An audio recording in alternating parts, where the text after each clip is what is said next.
My name is Claire Whitman, and I'm 29. On my mother's 60th birthday, she announced I was moving back into my childhood bedroom. She tapped a folder and said, "Independent women don't need their mothers to drive them to therapy." Then she told my aunt to keep the spare key for when Claire panics again. I said, "Then let's keep everything on the table." But here's what my mother didn't know. The woman who approved the checks my mother got for caring for me was cutting the cake. 2 weeks later, that same woman would be standing in my apartment, holding my spare key in her own hand. If your mother ever used your weakest season as proof she owned your life, stay with me.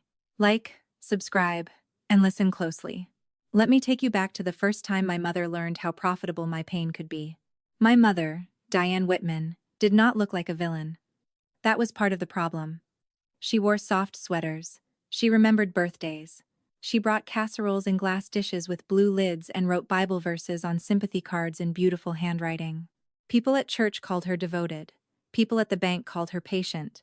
People in our family called her the one who held everything together, which was convenient, because she usually held it together by gripping someone else's throat and smiling for the picture.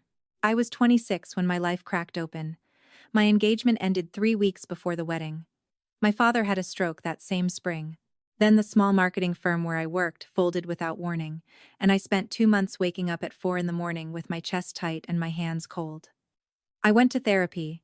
I took medication for a while. I let my mother drive me to appointments because I was tired and ashamed and grateful for anything that looked like help. Diane called it stepping in. At first, I called it that too. She stepped in with lists.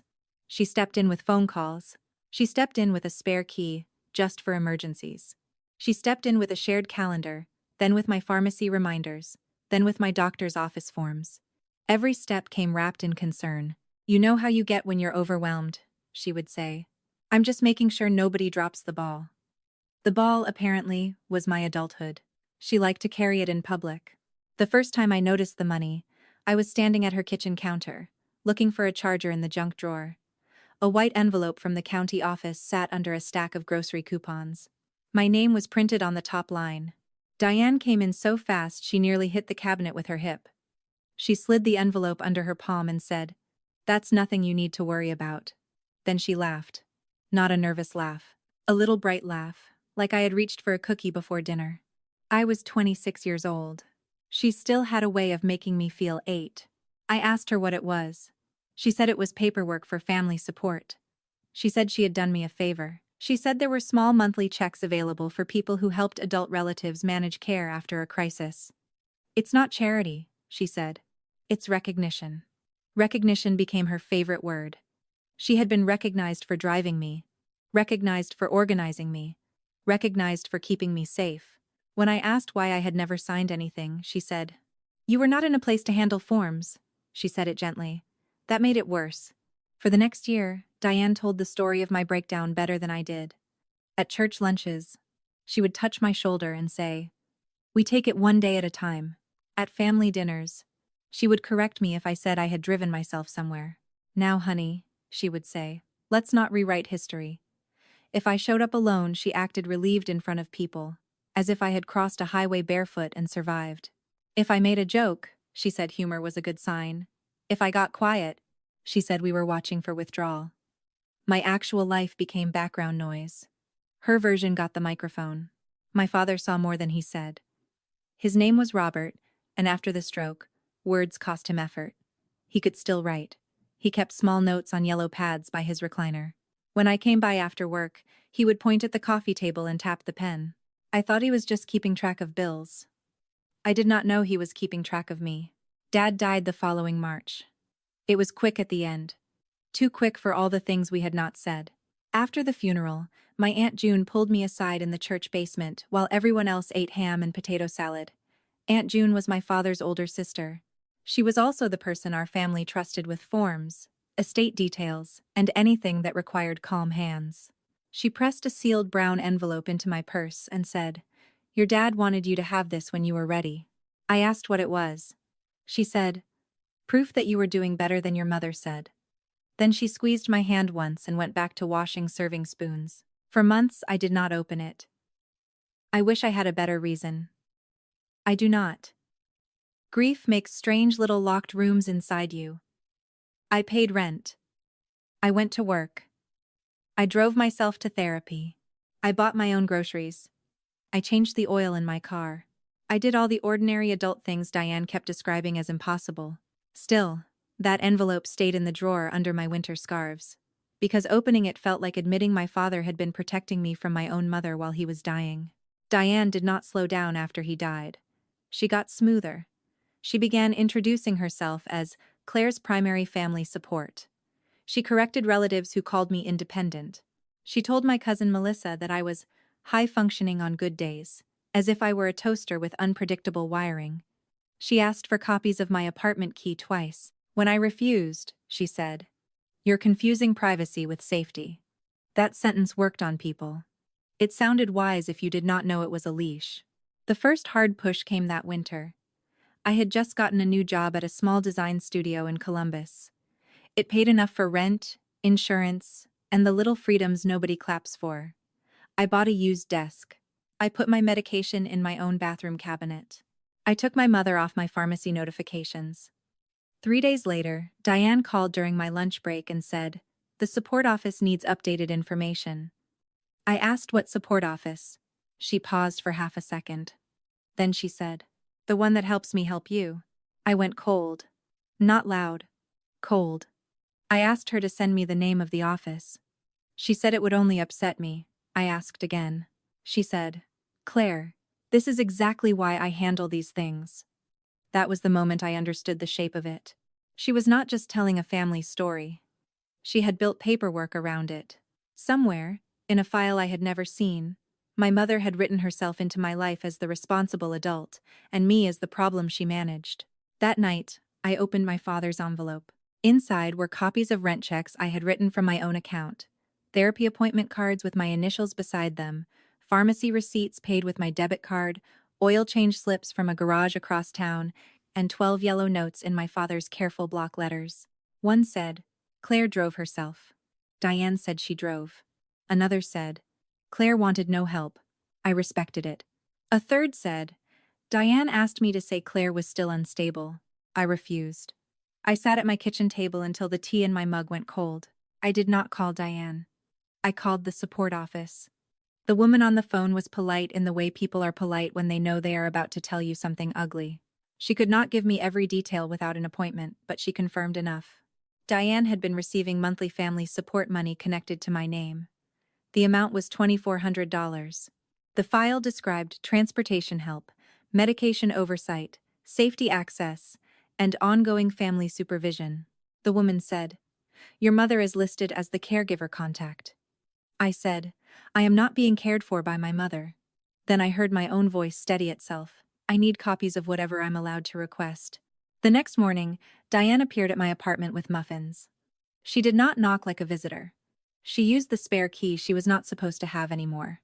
I was in the hallway with wet hair and one sock on. She looked at my work shoes by the door and said, "You're not going in today, are you?"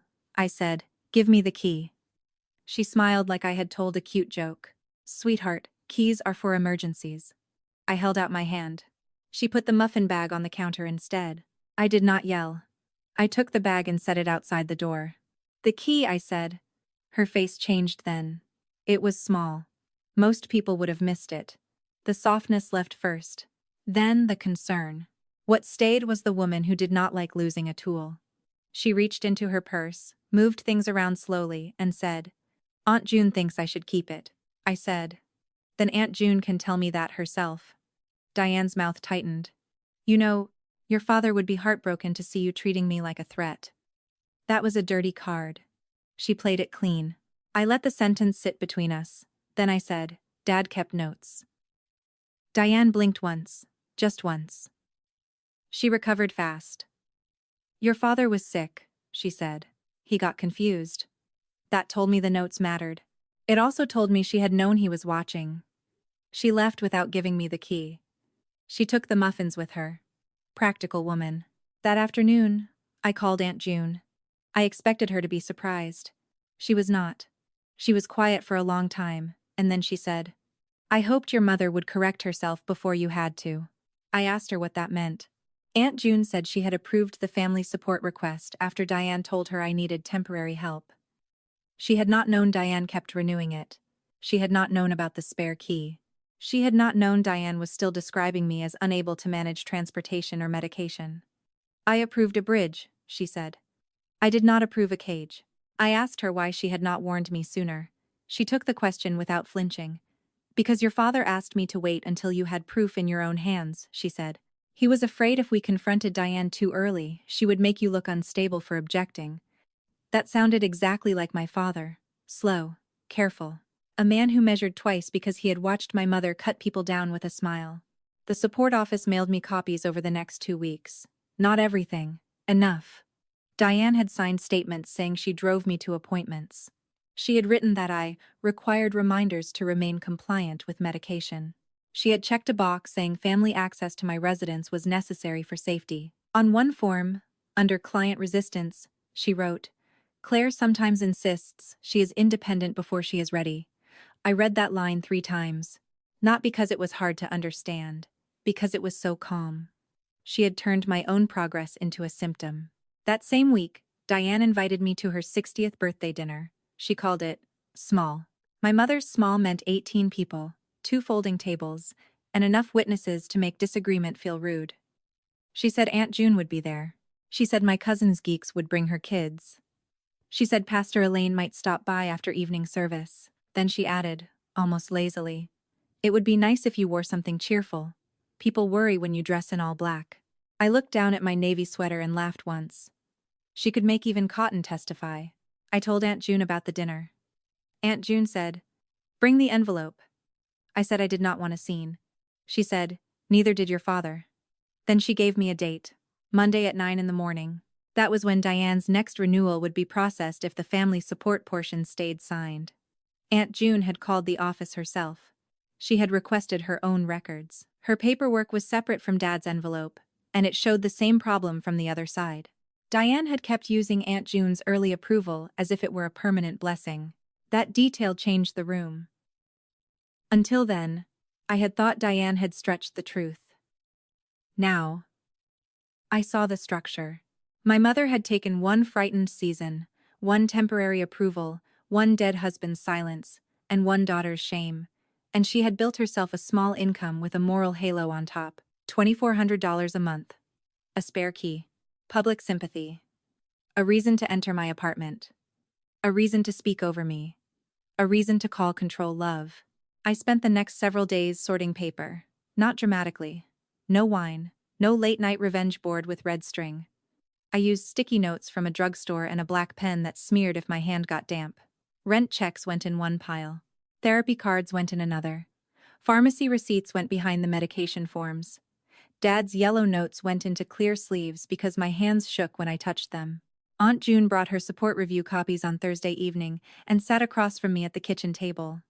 She did not ask me to perform pain for her. She just read, frowned, and slid each page into place. At one point, she picked up Diane's statement about driving me to therapy. What day was this supposed to be? She asked. I gave her the appointment card. Then I gave her the parking receipt from the garage next door. Aunt June looked at both and said, your father would have liked this. I asked, liked what? She said, you answering with paper instead of begging to be believed. I kept that sentence. I still have it somewhere. Diane called twice before the birthday dinner. The first call was sweet. She asked if I needed a ride. I said no. She said, I know you like to prove things. I said, I like to arrive places. The second call was sharper. She said she hoped I would not bring outside stress into her celebration. I asked what outside stress meant. She said, you know how you can get when you feel cornered. There it was, the script waiting for me. If I objected, I was cornered. If I stayed quiet, I was proof she was needed. Friday after work, I went to the hardware store and bought a new lock. I did not install it yet. I wanted the old key to matter in front of the right people. That may sound cold. It was not cold. It was accurate.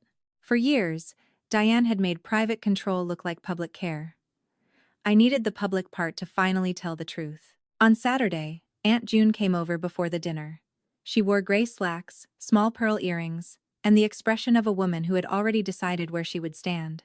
She brought a plain folder, not Dad's envelope. Inside were her copies from the support office and one unsigned withdrawal form. "I can revoke my approval of the family support portion," she said. "I cannot fix every form in one night, but I can remove my name from what your mother is using." I asked if that would stop the money, she said. "It will stop the family approval piece immediately. The office will review the rest."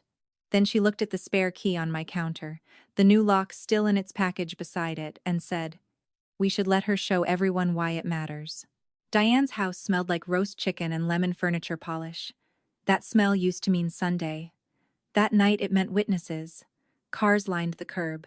Through the front window, I could see my cousins moving chairs around the dining room. My mother opened the door before I knocked. She looked at my dress, then at the folder in my hand, then at my face. "You're early," she said. I said, "I drove myself." She smiled with her teeth. "Good for you." The dinner started gently enough. That was Diane's gift. She knew how to make a trap feel like hospitality, until your foot was already inside it. She kissed cheeks. She poured iced tea. She told Pastor Elaine that grief had made our family more tender. She told Melissa's kids to wash their hands. She put Aunt June at the head of the second table, which looked respectful if you did not know Diane liked important witnesses where she could see them. My folders stayed on my lap under the table. Dad's envelope was inside it. So were copies. Because I had learned one thing from my mother: never bring the only original into a room she controlled. Diane waited until the cake came out. Of course she did. The candles were lit. People had phones up. She stood beside the table in a cream blouse, her hair sprayed into place, her hand resting on the back of my chair. "Before we sing," she said, "I want to thank everyone who has supported our family through a hard season." I looked at Aunt June. Aunt June looked at the cake knife. Neither of us moved. My mother continued, "Some of you know Claire has had some struggles." The room softened in that awful way. Rooms do when they think they are being kind. I felt my cousin Melissa glance at me. Diane squeezed my shoulder. Her fingers dug in just enough to remind me she knew where the bruise would be and where it would not show. "We are proud of her progress," Diane said. "But progress does not mean pretending help is no longer needed." I stood up slowly. Diane's hand fell from my shoulder. She gave a light laugh. "Honey, sit. This is not a speech," I said. "Then don't make me the subject." The room tightened. Not exploded. Tightened. Diane kept smiling, but the corners began to work harder. "Claire," she said, "this is exactly what I mean." Then she reached to the sideboard and picked up a folder of her own. That was new. I had expected pressure. I had not expected theater with props. Diane opened the folder and pulled out 3 papers clipped together. "The renewal is due Monday," she said. "I was hoping we could handle this privately, but since you're choosing to be difficult, maybe it's better if the family understands." She set the papers beside the cake. "This simply confirms that I will continue helping with transportation, medication oversight, and safety access until Claire is fully stable." There it was. The cage. Laid right beside the candles. The old me would have tried to explain. The old me would have said, "I drive myself. I pay my rent. I am not unstable. Please stop." That old me had never won, because Diane did not need to beat the truth. She only needed to make the truth sound emotional, so I did not defend myself. I looked at Aunt June and said, "Can you read the first line out loud?" Aunt June wiped her hands on her napkin and stood. She did not hurry. She came to the cake table, picked up Diane's papers, and put on her reading glasses. My mother's smile thinned. "June, that's not necessary," Aunt June said. "You brought it to the table." Then she read, "Caregiver Statement. Diane Whitman provides weekly transportation to required therapy appointments." She lowered the page. "Diane, what day did you drive Claire last month?" Diane laughed. It was the same bright kitchen laugh from the junk drawer. "I don't keep every little date in my head," Aunt June said. "Pick one." The room went still enough that I heard the refrigerator click on. Diane looked at me. Then at Aunt June. "This is cruel," she said. "Asking a mother to recite appointments like a secretary." Aunt June did not blink. "You signed the statement." I opened my folder and pulled out one card. "March 12th, I said. 9 a.m. I drove myself. I set the parking receipt beside it. "Garage on Oak Street. Paid with my debit card." Diane's face changed again, softness gone, concern gone. This time, control did not arrive fast enough to cover the gap. Aunt June turned to the next line. Medication oversight. She looked at Diane. What pharmacy? Diane said. Claire uses several. I said, no I don't. I placed the pharmacy receipt beside the therapy card. Same pharmacy for 3 years. I picked it up myself. Pastor Elaine shifted in her chair, but she did not speak. Good. I did not need a sermon. I needed air. Diane reached for the papers. Aunt June moved them out of reach. June, Diane said, low now. Do not embarrass this family. Aunt June answered in the same low voice. You did that when you signed your name. That was the first crack the room could hear. My mother turned to me then. You have no idea what I have sacrificed. I nodded once. I know the amount. That landed harder than I expected. Diane's eyes moved toward the side table, where her purse sat under her coat.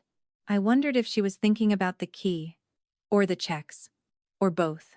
I said, $2,400 a month. No one gasped. Real rooms rarely gasp. They make smaller sounds. A fork touched a plate. Someone breathed in and forgot to breathe out. Melissa put her hand over her youngest child's shoulder. Diane whispered, You ungrateful little girl. There it was. Not the public sweater. Not the casserole voice. The real sentence, finally dressed for the room. I said, I'm 29. Then I placed Dad's first yellow note on the table. Aunt June's face changed when she saw his handwriting. I had warned her, but warning is not the same as seeing the dead speak in block letters. She picked up the note and read it aloud. Claire drove herself. Diane said she drove. My mother said Robert was ill. Aunt June picked up the next note. Claire wanted no help. I respected it. Diane's mouth opened. Nothing came out. The biggest sound in the room was not a shout. It was paper. Aunt June laid my father's notes beside Diane's renewal form, one after another, until the cake table looked less like a birthday and more like a record of every time my mother had counted on silence. Therapy card, receipt, Dad's note, pharmacy receipt, Dad's note, oil change slip, rent check, Dad's note. Each piece was boring by itself. Together, they were the shape of a life I had been living while my mother sold another one. Diane tried one more turn. She looked at Pastor Elaine and said, You know how hard caregiving is. You know families don't always understand what mothers carry. Pastor Elaine looked at the papers. Then she looked at me. Diane, she said softly, did Claire know you were still receiving this money? My mother did not answer. That silence did more than any answer would have done. Aunt June took her own folder from her chair. This was not Dad's envelope. This was hers. She opened it and removed the support review copies she had brought to my apartment. I approved a temporary family support request after Robert's stroke, she said. I did not approve ongoing control. I did not approve false transportation statements. I did not approve safety access to an adult woman's apartment without her consent, Diane said. You cannot just undo this at my birthday dinner. Aunt June took out the unsigned withdrawal form. I can withdraw my name from it tonight.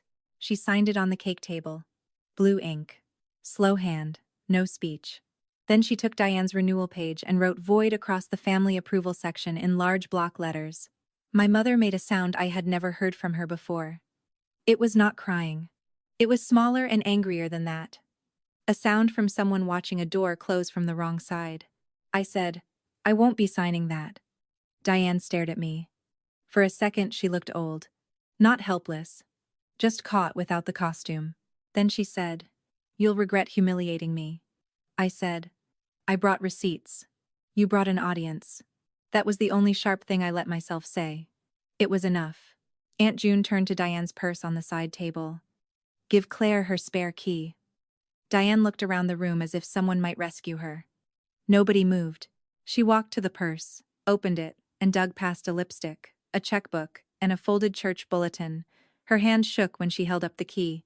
Small brass thing. Ordinary. It had carried more power than it deserved. She tried to give it to Aunt June.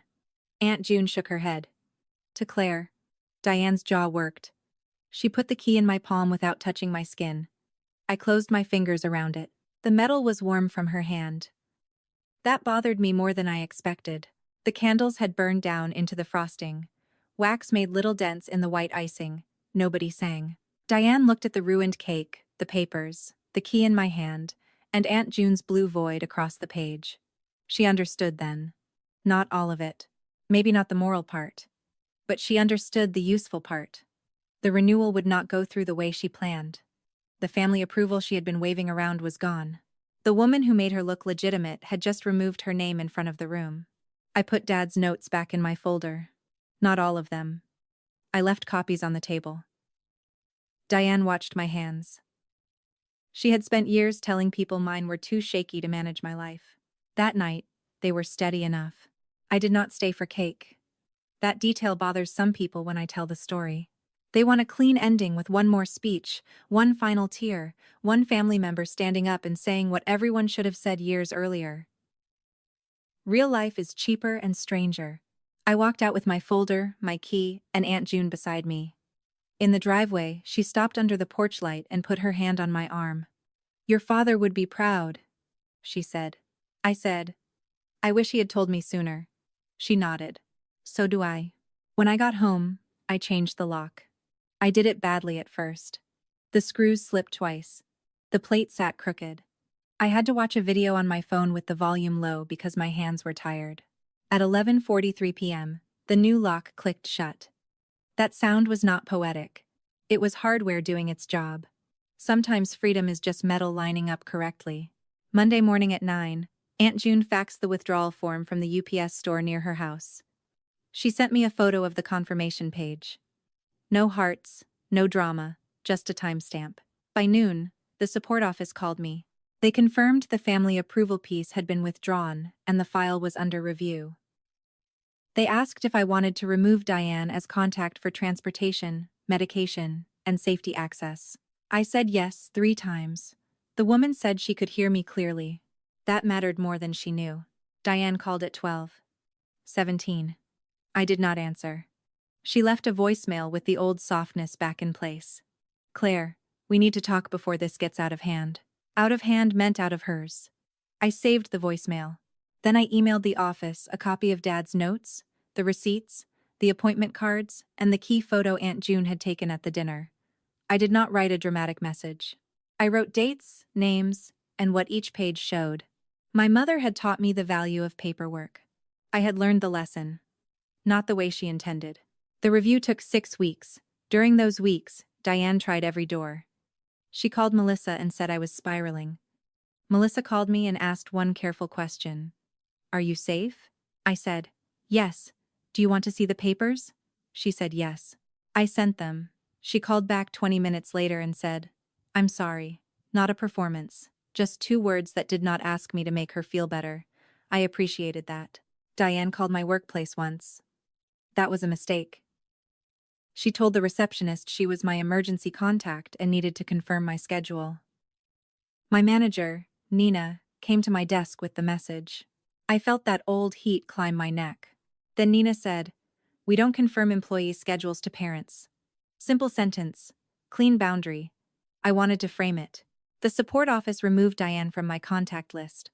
The monthly money stopped during the review.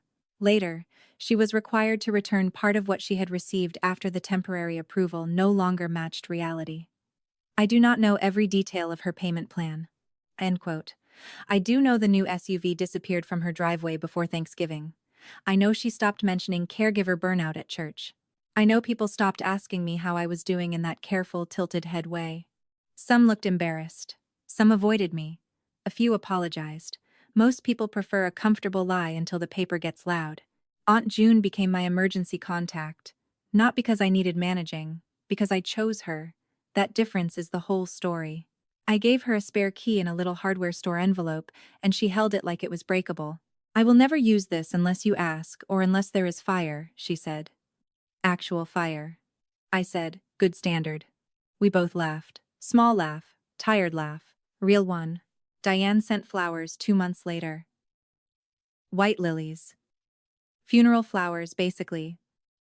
Which was very on brand. The card said, "A mother only tries to protect her child." No apology. No subject. No verb that admitted harm. I took a picture of the card and threw the flowers away before the smell filled my apartment. That was not revenge. Lilies give me headaches. At Christmas, Diane asked Aunt June to tell me she wanted to reconcile. Aunt June gave me the message exactly once, and then added, "You do not owe her a holiday performance."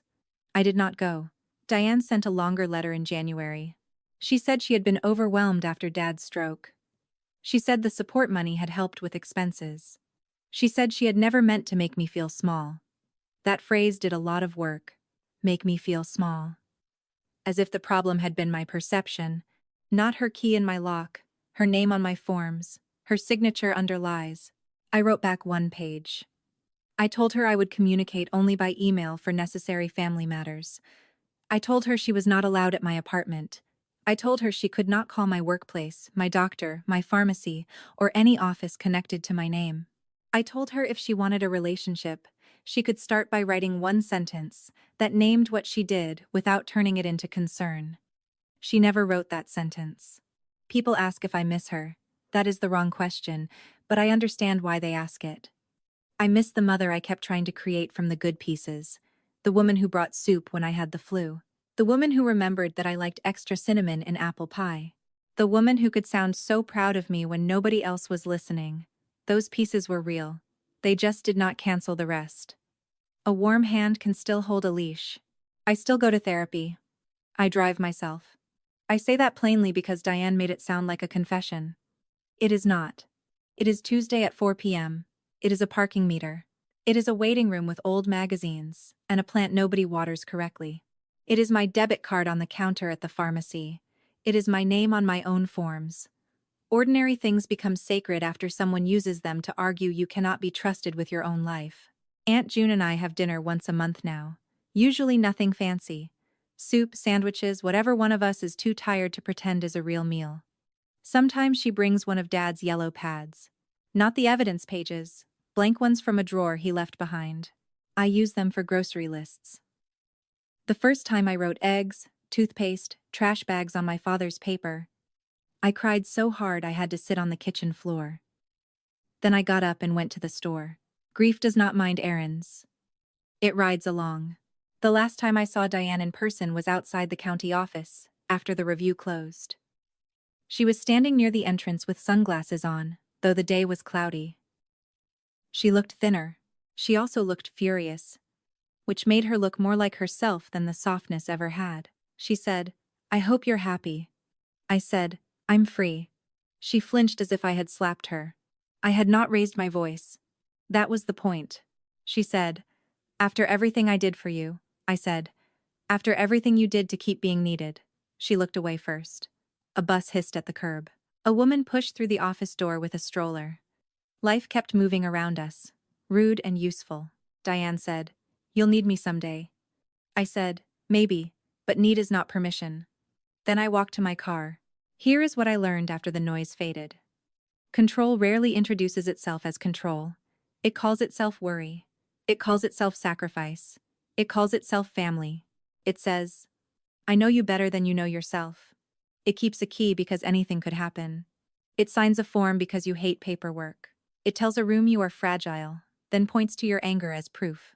If you are not careful, you spend years trying to sound calm enough for the person who benefits from calling you unstable. I also learned that dignity does not always feel powerful while you are using it. At Diane's birthday dinner, I did not feel brave. I felt dry-mouthed and slightly sick. My knees were not making inspirational choices. They were just knees. What mattered was that I had decided beforehand what the truth would touch first. Not my mother's character, not my pain. The paper. The dates. The key. The money. The simple question she could not answer. That is why I tell people to keep records when someone keeps rewriting them. Not because paper is more important than your voice. Because some people have trained the room to doubt your voice before you open your mouth. A receipt does not tremble. A date does not over-explain. A key in the wrong purse does not need a speech. Diane wanted me to fight her in feelings. She knew that ground. She had mapped it. If I cried, she would comfort me for the audience. If I snapped, she would look wounded. If I begged, she would become patient. So I stood on the one place she had not prepared for. Exact facts, said calmly, in front of the people she had used as cover. She did not lose because I humiliated her. She lost because the story she sold could not survive contact with the life I was actually living. There are still people in the family who think I went too far. They say I could have handled it privately. Those people were not there when she used my private life as public proof. They were not there when she entered my apartment with a key I had asked her to return. They were not the name on the forms. Privacy is not a duty owed to someone who turns your pain into paperwork. I do not hate my mother. Hate would still give her a room in my house. I have a boundary instead. It is quieter. It locks better. If Diane ever writes the sentence I asked for, I will read it. I do not know what I will do after that. Forgiveness is not a doorbell people can ring whenever consequences get lonely. My life did not become perfect. I still have anxious days. I still cancel plans sometimes. I still keep medication in the bathroom cabinet and sticky notes on the fridge. The difference is simple. Those things are mine now. They are not evidence for someone else's authority. They are tools. A calendar is just a calendar when nobody is using it as a chain. Aunt June keeps my spare key in a small ceramic bowl by her back door. She taped a label to it that says, Claire, by choice. I made fun of her for the label because it looked like something from a museum exhibit. She said, some things should be labeled correctly. She was right. That is my story. 1 year of being called fragile. $2,400 a month. One spare key, one brown envelope, and a cake table where the truth finally had enough room to sit down. If someone in your life keeps using your hardest season as a reason to own your next one, listen to the part of you that keeps asking for the key back. You do not have to scream to be believed. Sometimes you just have to stop handing your life to the person who keeps misquoting it. Share this with someone who needs to hear it. Comment if you have lived through a version of this, and subscribe for more stories about family, boundaries, and the quiet moment a person finally chooses herself. I still drive myself to therapy. I still sign my own forms. And every time my new lock clicks shut, I hear my father's handwriting say the same thing. Claire wanted no help. I respected it.